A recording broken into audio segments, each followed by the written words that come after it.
दुनिया का सबसे मुश्किल एग्जाम दे रहा था जिसे सिर्फ जीनियस बच्चे ही पास कर सकते थे। जैसे ही टीचर सेब का एक टुकड़ा खाती है तभी एग्जाम शुरू हो जाता है। अपने तेज दिमाग से लड़का जल्दी ही सारे आंसर्स लिख लेता है। जब टीचर सेब खत्म करती है तभी एग्जाम का समय भी खत्म हो जाता है। टीचर जल्दी से सारे पेपर चेक कर देती है और उस बच्चे का नाम लेती है जिसने एग्जाम पास किया था।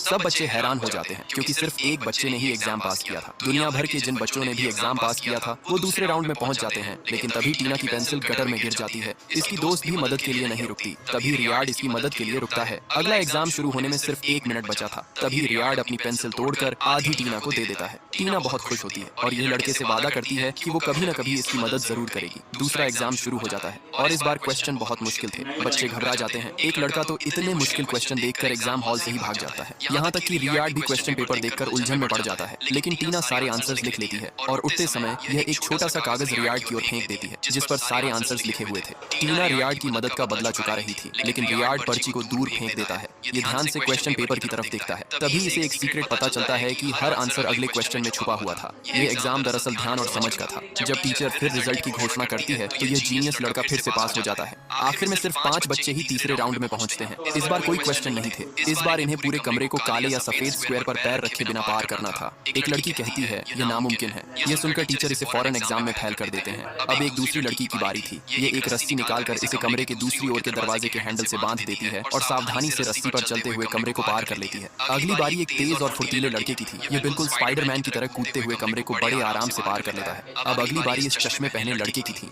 नियम के अनुसार फर्श पर पैर नहीं रख सकते थे, इसलिए यह अपने घुटनों और कुहनियों के सहारे रेंगते हुए कमरे को पार कर लेता है। आखिर में इस जीनियस लड़के की बारी थी। यह कुछ समय के लिए सोचता है और फिर आराम से सीधा चलते हुए कमरे को पार कर लेता है। सब हैरान थे कि रियार्ड पास कैसे हो गया। तभी रियार्ड बताता है कि बॉक्स की लंबाई बॉक्स की चौड़ाई से ज्यादा है। इसका मतलब ये बॉक्स स्क्वायर नहीं रेक्टेंगल थे। क्वेश्चन में लिखा था कि स्क्वायर पर पैर नहीं रखना था,